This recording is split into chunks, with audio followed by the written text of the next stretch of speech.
Welcome to God and Country Biblical Exposition. Last week, YouTube took down my program about the Democrat voting right bill. They said it violated their policy about claiming election fraud. They must have content moderators watching my entire video, most likely because I'm already on their naughty list. But that really pushed my hot button because I never even got into the subject of any cheating in the 2020 election.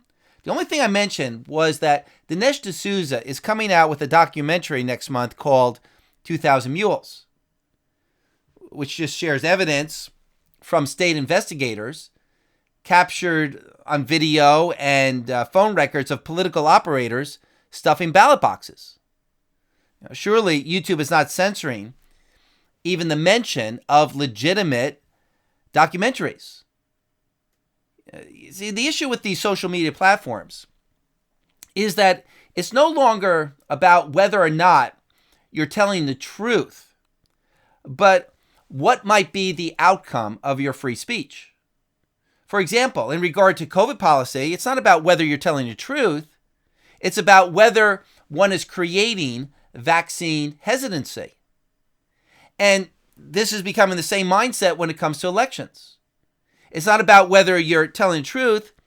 It's about whether or not you're undermining the one who is declared to be the winner of a certain party. And you can understand how dangerous this philosophy is, this kind of censorship. It's the philosophy we see in the old Soviet Union, among the Chaicoms in North Korea, in Nazi Germany. Truth is not the criteria. What matters is the narrative chosen by those who are in power.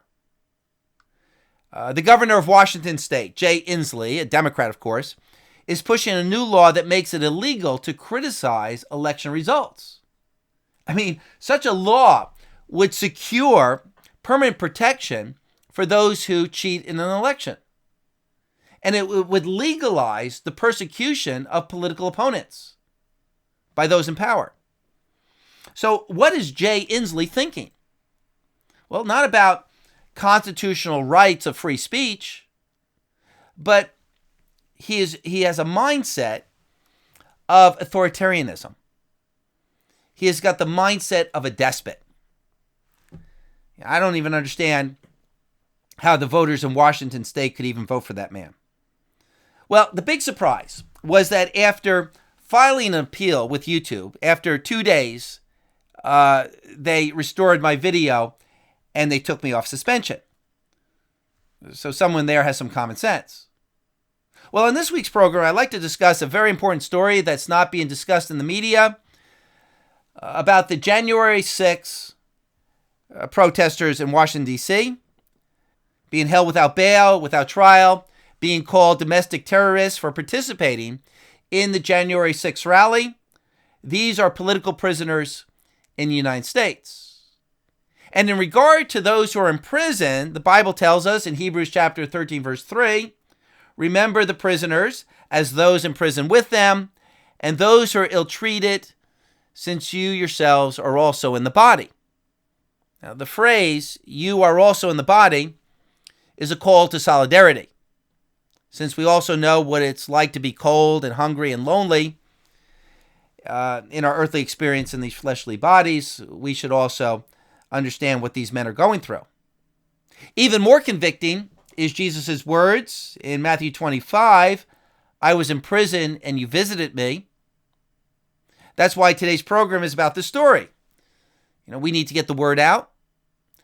The early church father Tertullian said, if there happens to be any Christian in the mines, banished to the islands, or shut up in prisons, the Christians become carriers of their confession.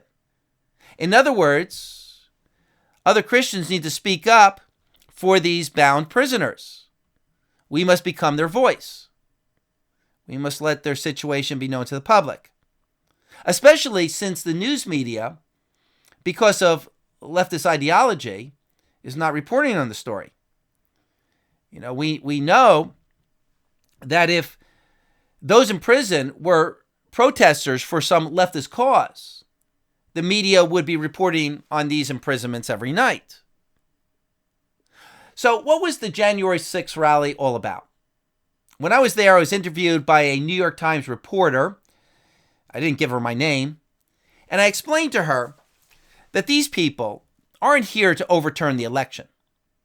What these people want is an investigation before the election is certified. The courts would not touch this issue because they did not want to interfere with an election. That was the responsibility of legislators. And the legislators in these blue states didn't want to touch this because their candidate won. So the normal checks and balances in government weren't working. And this is why the fourth branch of government, the people themselves, showed up en masse. One of the largest rallies in America's history. And this was the first time this reporter heard this.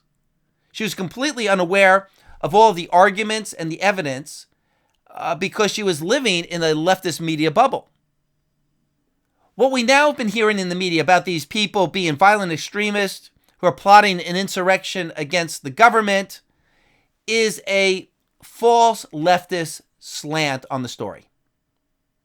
These January 6 participants were loyal constitutional patriots, the best citizens we have in America. Only 309 individuals out of 500,000 in attendance walked into the Capitol building. And most of them walked in because the police removed the barriers and some of the officers were actually caught on camera waving protesters to come in. And then there were Antifa plants and government plants in the crowd that clearly helped to incite the break-in. Just one example, John Sullivan, a leftist activist, feigned being a Trump supporter and helped break into the Capitol. But among the Trump supporters who entered, there were no weapons. There were no fires. No one destroyed anything in the rotunda. There were no plans for an insurrection. There were no plans to kidnap or harm U.S. senators. Here's a fact. Not one person arrested in conjunction with the January 6th rally has been charged with sedition or insurrection because there's no case for it. Yet every night in the news, media personalities keep dropping the term insurrection to create a preferred narrative. If it weren't for the political witch hunt reaction by the Democrats, the response would have been a small fine, a slap on the wrist, like what takes place at all other protests in America. The breaking of windows and doors, of course, may have been by stupid, overenthusiastic protesters, but definitely there were some opposition plants in the crowd. Not all, but some. And the Capitol Police bear some responsibility for much of the violence. The police shot rubber bullets, flashbangs, tear gas at people standing at the gates, and they beat people over the head with batons. And the people had to push back against the police just to protect themselves. The police murdered 5 people that day with their brutality. Tyler Hansen, newsletter at Substack. Benjamin Phillips, hit by a concussion grenade and died. Kevin Greason, also killed by a concussion grenade, randomly thrown into the crowd by the Capitol Police. Roseanne Boylan, beat to death with a baton by a female Capitol Police officer. The media reported that she died of a drug overdose. And then Ashley Babbitt, shot to death by a Capitol Police officer, and we all know about this case. The media was willing to talk about her case because it appeared as if she was trying to climb through a barricaded door. But it still was clearly excessive force on the part of that officer. His life was not being threatened by this 110-pound woman. Finally, there was the death of Officer Brian Sicknick. Tyler Hansen writes the following: the death of Officer Brian Sicknick was contorted by the media and the political establishment to claim him as their fallen martyr. When the truth is told, citizens will see that Officer Sicknick is the people's hero. The controversy and stories surrounding his death and its origins will help more than any other evidence in proving a conspiracy to hide the truth. The government and media outlets use this deception to shift blame for Sicknick's death onto innocent protesters and to launch an official impeachment proceeding against President Trump. They know, and have always known, the entire spin of Sicknick's death is a big lie. Mainstream media set the pace for Sicknick's story based on information the government told them to use. The original narrative was that Sicknick was bludgeoned to death. They said he was violently murdered by a protester with a fire extinguisher. But that is criminally inaccurate. Look at the following documents to see how the media and government play the shell game with the American people and keep changing their story. Well, the truth is, Sicknick died 8 hours after the protest from a stroke. There were no chemicals or wounds on his body. Now, in addition to those who died that day, there are hundreds of others who were injured by Capitol Police officers. And not one Capitol Police officer has been investigated except in the case of Ashley Babbitt. And he was quickly exonerated by the Capitol Police themselves. That's not exactly an unbiased investigation. The Capitol Police, who are responsible, are simply clearing one of their own. Well, in addition to the violence done by the Capitol Police that day, the FBI sent out SWAT teams to arrest people who were there at that rally.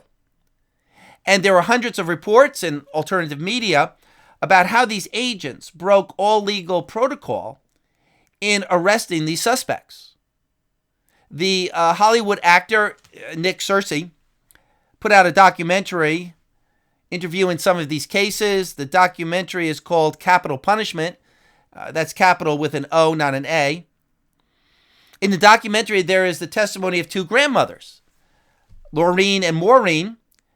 They were arrested and charged with federal trespassing.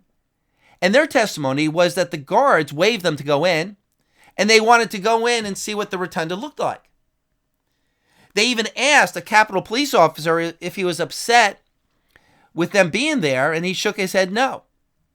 10 officers were standing there and didn't say a word. They didn't think they were doing anything wrong because the police said nothing. Now, lawfully, if the police said nothing, these women shouldn't be charged because the Capitol is usually open for visitors during those hours. In the documentary, there was the testimony of Derek and Tony, two Christian friends who went to Washington with medical gear to attend the rally and to give aid. They were trying to save the lives of people hit with batons and bullets and tear gas. They didn't even enter the Capitol building. But a few weeks later, SWAT teams showed up at their houses and smashed in their doors. They handcuffed their wives and children, pointed high-powered rifles at them and their families. They threw flashbangs on their living room floor, and the FBI didn't even show a warrant. Now, the FBI could have simply called these men to come into the office, or they could have sent a couple of officers, but instead they come with a Humvee with an officer mounted on top with a machine gun. So what seems to be happening is that the current Biden administration put together a team of Democrat, Trump-hating FBI agents and sent them out to demonize and intimidate political opponents, to give a message to America that conservatives shouldn't protest. So it's like we're not in America anymore. This is communist, Soviet Union, Chi-Com behavior. But as America becomes more secular, we're going to become like these communist regimes. This behavior is going to become commonplace. Now, in these D.C. jails, those arrested are subject to Democrat guards who are saying F Trump. The warden of the D.C. jail is a radical Trump-hating leftist. And these government employees are enjoying the power of persecuting their political opponents. The reason these January 6th detainees are being denied bail is because the powers that be considered their actions to be heinous and seditious. And therefore, they're deemed dangerous criminals. If you're a dangerous criminal, the law says you don't get bail. But in this case, how dangerous you think these January 6 protesters are is a function of your political beliefs. A conservative or a neutral judge wouldn't consider these people dangerous. But if you're a Democrat ideologue, these are the worst people in the world. They're an existential threat to American democracy. Back in July, the Democrats put together a January 6 commission to look into what happened on that day. Just like the Russian collusion investigation, they wanted to keep the story in the news. They wanted to twist the story so that they could use it against the right. When the commission was formed, the Republican leader of the House, McCarthy, put forth 5 Republicans to be on the committee. But the Democrats rejected all 5 because they were the smart conservative Republicans who they knew would push back against the Democrat narrative that was trying to be created by this committee. So the Republicans then refused to participate altogether. But the Democrats were able to find 2 leftist Republicans to serve on that committee, Liz Cheney and Adam Kinzinger. 2 leftist Republicans and 7 Democrats. So how fair is that? Well, last week, the Republican National Committee had enough with Cheney and Kinzinger and censored them for going along with the Democrat false narrative. And the RNC put out this statement. Representatives Cheney and Kinzinger are participating in a Democrat-led persecution of ordinary citizens engaged in legitimate political discourse. See the difference? Constitutional patriots see the rally as legitimate political discourse in defending democracy. The Democrats are trying to frame the rally as an insurrection. Well, of course, the Democrats were all upset that the Republicans called the rally legitimate political discourse. But of course, the RNC wasn't talking about the break-in. They were referring to the entire day itself, which the Democrats are characterizing as an insurrection. The Republican head of the Senate, McConnell, disagreed with the RNC statement, and he even agreed with the Democrats and called January 6 an insurrection. But McConnell is often a rhino, Republican in name only. Now, as far as the J6 Commission is concerned, it's of course not looking into the misbehavior of the Capitol Police, the unlawful arrests and tactics, the unlawful imprisonment. Instead, they're going after and demonizing anyone who had anything to do with the rally. It's political theater for the leftist news to report on every night. So there's a lot to be said about the injustices taking place against these J6 prisoners. I have hundreds of articles. There are hundreds of teachable issues here. But let me just read a letter from one prisoner. Alan Fisher, an Air Force vet. By the way, he never even entered into the Capitol building.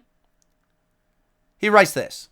I'm an honorably discharged, decorated United States Air Force veteran, having coordinated and supervised missions, including transporting President Obama via Marine One and multiple U.S. Secret Service and SEAL Team 6 movements, both here in the United States and around the world. While I cannot comment at this time about any details of my ongoing case as a J6 defendant on the advice of counsel, I do wish to take this opportunity to shed light on the police brutality I witnessed at the hands of Capitol Police on January 6, 2021, where I was in attendance of a peaceful rally in Washington, D.C., to have my voice heard and to help ensure the safety of fellow vulnerable protesters, of which included crowds of mothers, grandmothers, and children.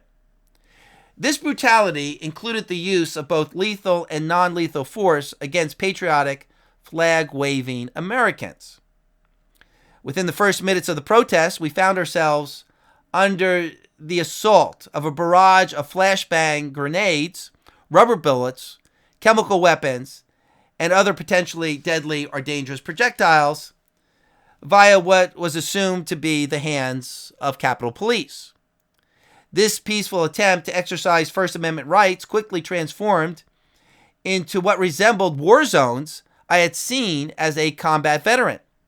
Had a service member, such as myself, used such force against innocent groups of civilians in any other part of the world, they would have been duly court-martialed and prosecuted for violations of the Geneva Convention.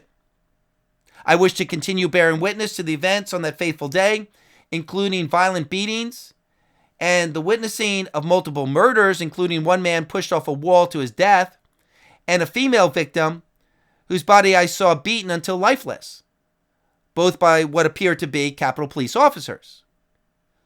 I stood alongside a fellow lawful protester when a rubber bullet penetrated and became lodged in his cheek, rendering him incapacitated and suffering significant blood loss.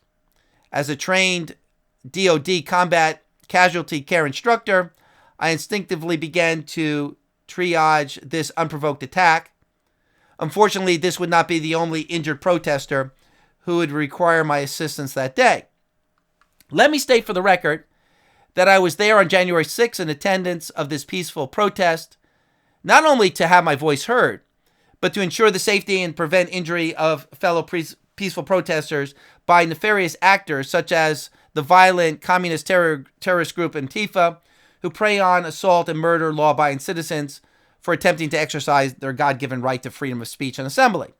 The violence I witnessed that day has been largely ignored by the mainstream media and federal government investigators who selectively, for political gain, frame events of that day as an insurrection rather than the unwarranted tragedy it was.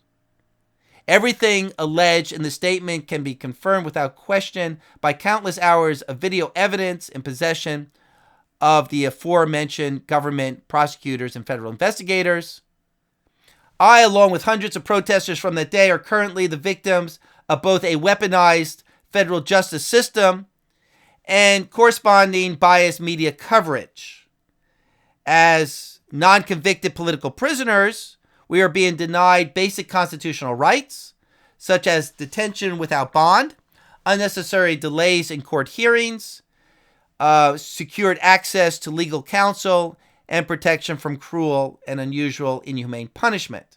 It's my goal to have my voice assist in securing justice for patriots from J6, in addition to helping guarantee the constitutional rights of peaceful assembly in the future. Demand action from your representative. Free our political prisoners. May God bless America. Senior Airman A.J. Fisher. Some final points.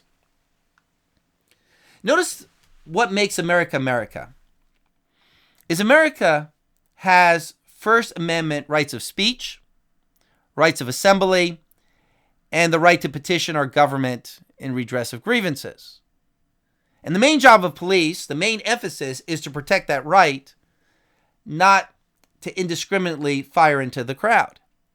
Second, know that these Capitol Police are trying to make plea deals with these defendants because they don't want these cases to come to trial.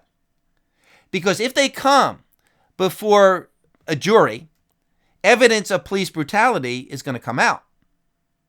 Third, I will bet anyone $100, and I'm not a betting man, so I'm speaking facetiously, that if this is investigated, the Capitol Police who abused the protesters on January 6th were all Democrats. And the Capitol Police who waved people to come on in were mostly conservative Republicans. The whole thing is a matter of political partisanship and perspective. That's really what's going on here. But the January 6th Commission will not dare discuss that fact because they're too partisan. So that was all by way of introduction. What's the biblical lesson here? When corrupt, unprincipled politicians rule, there will be no justice.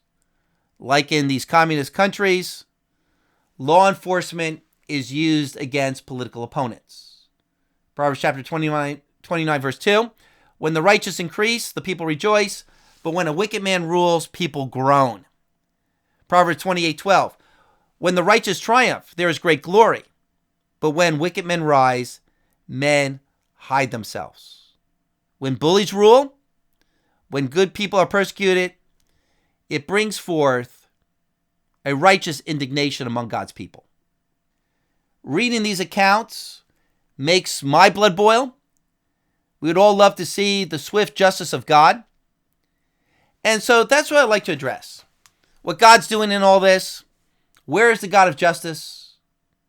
If a SWAT team arrests you, if you're sitting in prison for speaking the truth, you really start asking that question. Remember the biblical account of the prophet Elijah's arrest? We often wonder why it's not like that today. When Ahaziah, the king of Israel, tried to arrest Elijah, fire came down from heaven and consumed the arresting officers. 1 Kings chapter 1, the prophet Elijah announces to some of the king's men that King Ahaziah is going to die of a disease. So Ahaziah now wants Elijah brought in, most likely because in a land where there's no free speech, kings don't appreciate someone announcing that the king's going to die. So the king sends 50 troops to arrest Elijah, more than enough to do the job, but the king wanted to show his power over dissenters. So 1 Kings chapter 1 verse 9, then the king sent to him a captain of 50 with his 50, and he went up to him, and behold, he, the prophet Elijah, was sitting on the top of the hill. And he said to him, O man of God, the king says, come down. Elijah replied to the captain of 50, if I'm a man of God, let fire come down from heaven and consume you and your 50. Then fire came down from heaven and consumed him and his 50. Now, the title man of God is not being used as a title of respect. It was just a common title. And Elijah said, if I am who you say I am, then may the following judgment come to pass. Now, you think at this point that the king would realize his place and be humble, but 2 Kings 1:11, so he, King Ahaziah, sent to him another captain of 50 with his 50. And he said to him, O man of God, thus saith the king, come down quickly. Elijah replied to them, if I'm a man of God, let fire come down from heaven and consume you and your 50. Then the fire of God came down from heaven and consumed him and his 50. Well, the second captain is more demanding, saying, come down immediately. After this, the king sends a third group, but this time, even though the king is persisting in his arrogance, this captain realizes he better come with some humility, some respect, some pleading for mercy. Verse 13, so again he sent a captain of a third 50 with his 50. When the captain of the 50 went up, he came and bowed down on his knee before Elijah. And he begged him and said to him, O man of God, please let my life and the life of these 50 servants of yours be precious in your sight. Behold, fire came down from heaven and consumed the first two captains of 50 with their 50, but now let my life be precious in your sight. The angel of the Lord said to Elijah, go down with him, do not be afraid of him. So he arose and went down with him to the king. So in this third instance, we see the mercy of God being extended even under the Old Testament covenant of law. So if only we could do the same when rogue operators from the government come to arrest us. Well, maybe not death, but temporary blindness. Like the Apostle Paul brought down upon Elymas the magician in Acts chapter 13. Because of his error, God cursed him with blindness for a period of time. That's not for the purpose of being vindictive, but that the ungodly would know that there is a God in heaven who judges injustice. Imagine what kind of world we would have if Christians could call down fire from heaven upon evil people. Imagine how much evil would be stopped in the world. Not that every Christian would have the authority to do this, because probably few Christians would use it rightly, but at least that authority being given to mature Christians. But that doesn't happen. So there are a number of things going on here in Elijah's situation that need some explanation. First, there's the Romans 13 issue. Every person is to be subject to the governing authorities. And 1 Peter 2:13, submit yourself for the Lord's sake to every human institution, whether to a king as the one in authority or to governors as sent by him. However, this does not mean that the king is always right in what he does. And in such cases of wrongdoing, it's incumbent upon God's people to resist. Not to resist with physical weapons, but to resist with spiritual weapons. By speaking the truth, by rebuking, by even praying imprecatory prayers. Elijah wasn't seeking personal revenge. He was defending the truth and the honor of God. And the king needed to know that there were limits to his earthly authority. And notice Elijah didn't take matters into his own hands. God did the judging. But the point is still this. At that time, God defended his people from persecutors by consuming the enemy with fire. And the question is, why is this not normative? Why couldn't the Christians call down fire upon the Romans who slew them in the arena in the first century? Why can't Christians in China call down fire from heaven when the secret police come to arrest them for holding worship services? And why can't Christians today call down fire from heaven when persecuted by government agencies? And this is not just an Old Testament versus a New Testament thing. Under the Old Covenant, Jeremiah was put in prison. Isaiah was sawn in two. Even in the days of Elijah, Ahab and Jezebel put to death most of the prophets of Jehovah. 1 Kings 18:4. And no fire fell from heaven upon the persecutors. Hebrews chapter 11, verse 36. And others experienced mockings and scourgings, yes, also chains and imprisonment. They were stoned, they were sawn in two, they were tempted, they were put to death with the sword. They went about in sheepskin and goatskins, being destitute, afflicted, ill-treated, men of whom the world was not worthy, wandering in deserts and mountains and caves and holes in the ground. You know, in Scripture, you get the sense that Elijah was one of the Jews' most admired heroes. Just like today, vigilante and superhero movies are quite popular because we dream of someone with miraculous power putting an end to injustice. We want there to be Elijahs. In Luke chapter 9, the Samaritans, out of hatred for the Jews, wouldn't let Jesus and his disciples pass through Samaria. Luke chapter 9, verse 54, when his disciples, James and John, saw this, they said, "Lord, do you want us to command fire to come down from heaven and consume them?" This was near the very place Elijah called down fire from heaven upon those who attempted to arrest him. And clearly the disciples had the example of Elijah in mind. But Jesus rebuked the disciples. Luke chapter 9, verse 55, but he turned and rebuked them and said, "You do not know of what kind of spirit you're of. For the Son of Man did not come to destroy men's lives, but to save them." And they went to another village. Now, I'm well aware of the manuscript issues here surrounding this text, but we get the point. There are two possible explanations for Jesus' rebuke. First, either this was too harsh a penalty for such a denial, or second, this isn't the time for God's people to be calling down judgment upon sinners, even if it reaches the level worthy of capital punishment. We really have to nail down our theology in this because in Acts chapter 7, Stephen was arrested by the Sanhedrin and fire did not fall from heaven to save Stephen. In Acts chapter 12, Herod put James to death and there was no immediate protection from heaven. In Acts chapter 22, Paul is arrested and beaten, and Paul did not say, "If I'm a man of God, let fire come down from heaven and consume you." And the main example of all is our Lord Jesus Christ. He was arrested in the garden, and Jesus did not call for his protection or for judgment. Jesus even stopped Peter from swinging the sword in self-defense. He said to Peter, "Put your sword back in its place, for all those who take up the sword shall perish by the sword.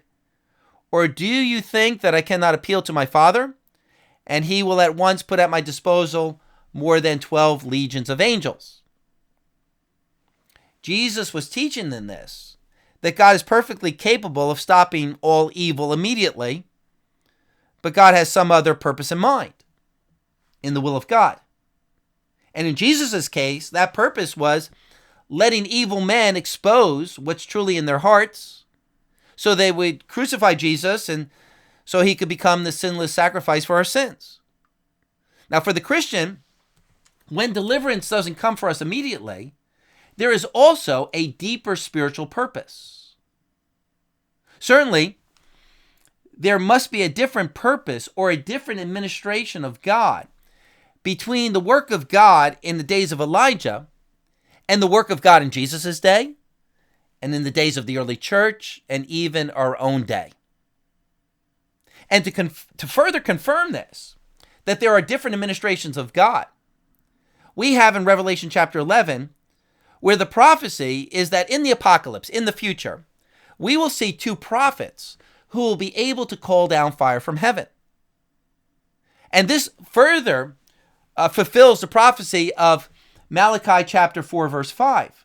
"Behold, I'm going to send you Elijah the prophet before the coming of the great and terrible day of the Lord." Someone is coming with the office and the administration of the prophet Elijah. Now, my guess is that these two prophets in the Revelation will have this authority, but they will rarely use it. They're not going to be calling down fire upon the Antichrist, just like Elijah didn't call down fire upon Ahab and Jezebel. The purpose is to give a sample warning of God's authority in a few cases. So, what are the purposes of God? If we don't understand the purposes of God, it's going to be very easy to be disappointed and discouraged by the fact that we don't receive supernatural deliverance immediately. I mean, how can we stand up against evil people if we don't have some special power?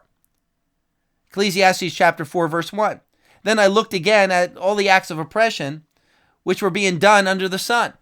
And behold, I saw the tears of the oppressed, and that they had no one to comfort them." In the Hebrew, no one to help them. "And on the side of the oppressor was power, but they had no one to help them." The answer to this question involves multiple truths.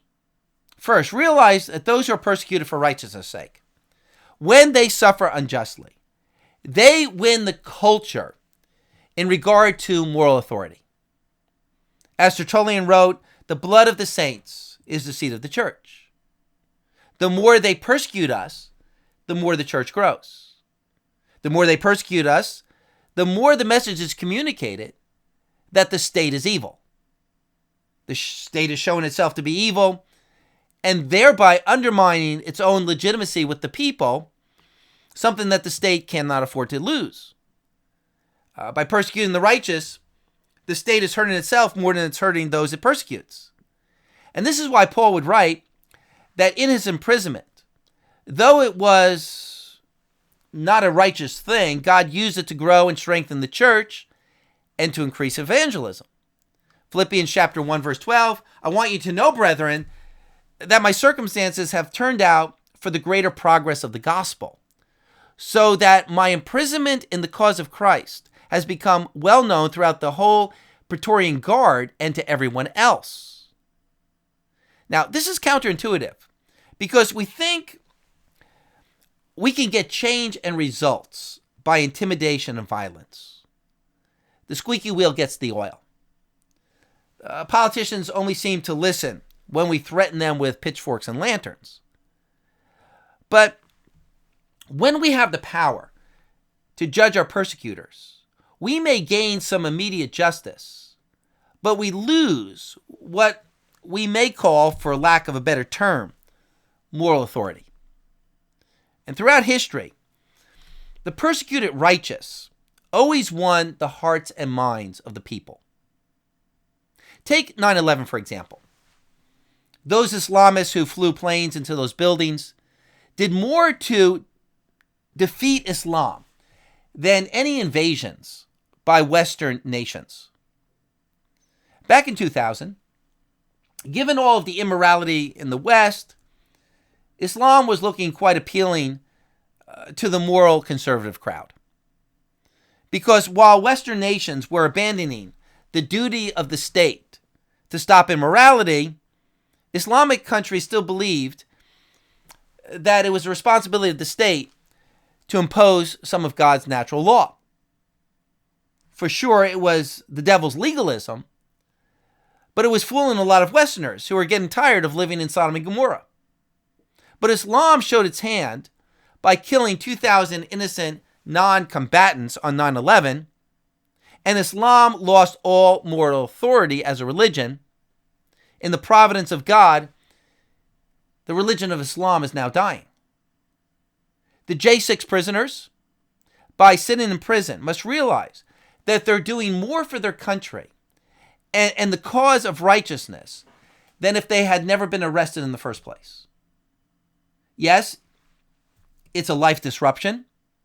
It's uncomfortable, but they must know that by their imprisonment, they are still continuing their protest against Washington corruption.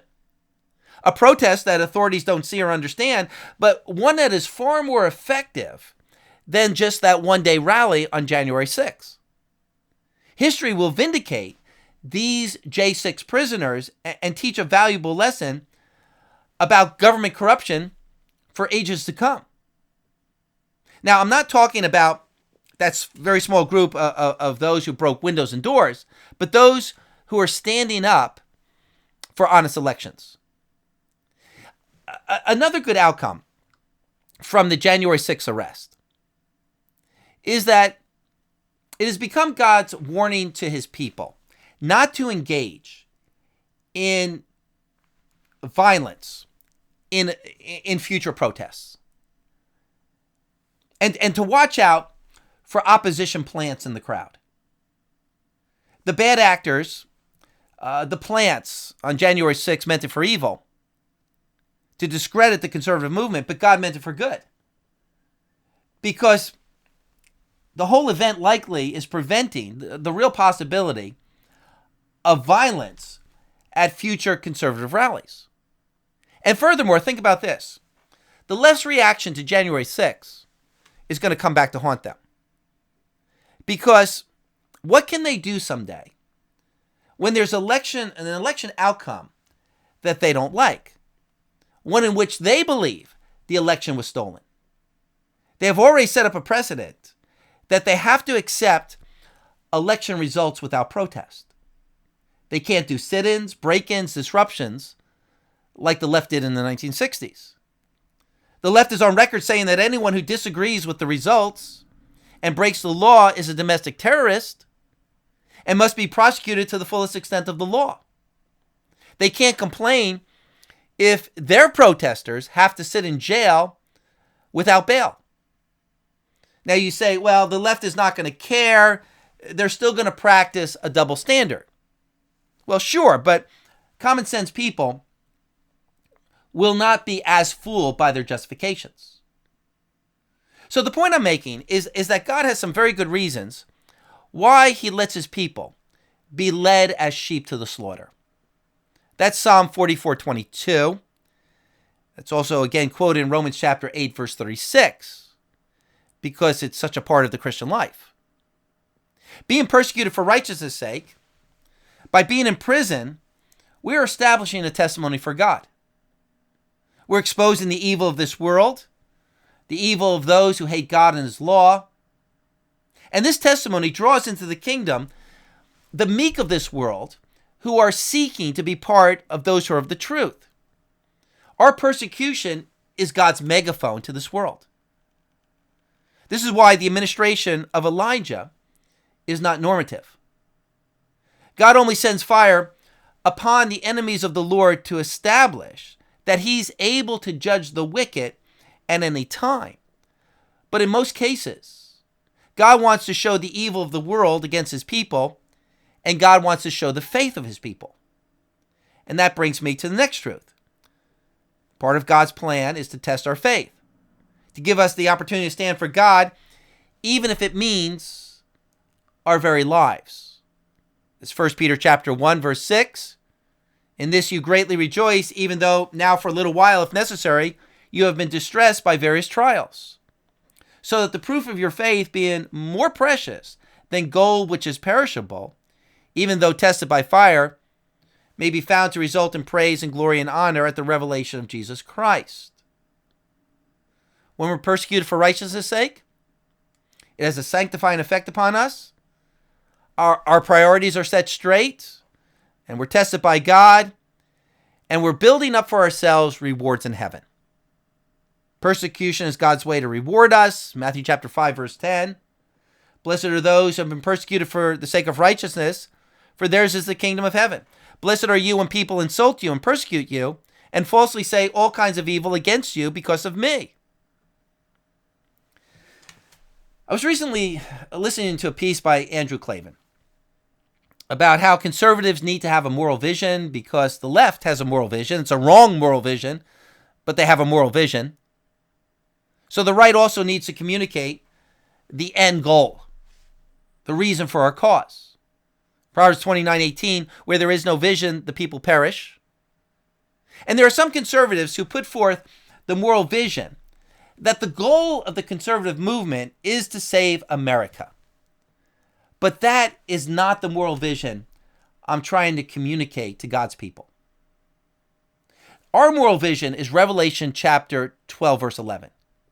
And they overcame him because of the blood of the Lamb and because of the word of their testimony, and they did not love their lives, even when faced with death. That's how we win. By standing for the truth, regardless of the consequences. And by this, Satan and his people are defeated. Because the only way Satan wins if we sell God out for our comfort and safety. Our goal and the purpose is to stand for God in his truth, and then God will destroy evil for us supernaturally. This is a truth I find that Christians take a few years to comprehend and embrace. That we're to pick up our cross and to follow Jesus to the cross. Well, the final truth I want to share is that God defeats evil for us. Even though it doesn't seem like we have the authority to call down fire from heaven, when we're persecuted, God has already passed judgment in our favor, just as if fire has come down from heaven. When Herod killed James, a short while later in the same chapter, Herod was struck with the disease and died. Shortly after the high priest hung Jeremiah in a pit, the Babylonians invaded the city, and we read in Jeremiah 52 that the king of Babylon cut the high priest down with a sword. Paul didn't have to pray for judgment upon those who arrested him, because in a few years, Jerusalem would be surrounded by the Roman army, and all of the leadership would be slain. The judgments of God are already passed upon the persecutors of God's people. The clock is set. It's ticking. The short time the persecutors of God's people have to live is the time between the verdict in the courtroom and the march to the gallows. And this was Jonathan Edwards' sermon, Sinners in the Hands of an Angry God, based upon Deuteronomy 32:35. Vengeance is mine and retribution. In due time their foot will slip, for the day of their calamity is near, and the impending things are hastening upon them. The unsaved, the wicked, are being held over hell by a thread. You may want to reread that sermon again. Have you seen recently what has happened to Andrew Cuomo and his brother Chris? What has happened to Zucker, the head of CNN? The divorce and the family breakup of Bill Gates and Jeff Bezos? Have you seen recent pictures of Nancy Pelosi, Joe Biden, George Soros? They're death warmed over. God will save his people. Psalm 37:28, for the Lord loves justice and does not forsake his godly ones. They are preserved forever. but the descendants of the wicked will be cut off. So thanks for listening. You can help this channel at YouTube and Rumble by subscribing, sharing, liking, leaving a comment below. And may Jesus Christ reign.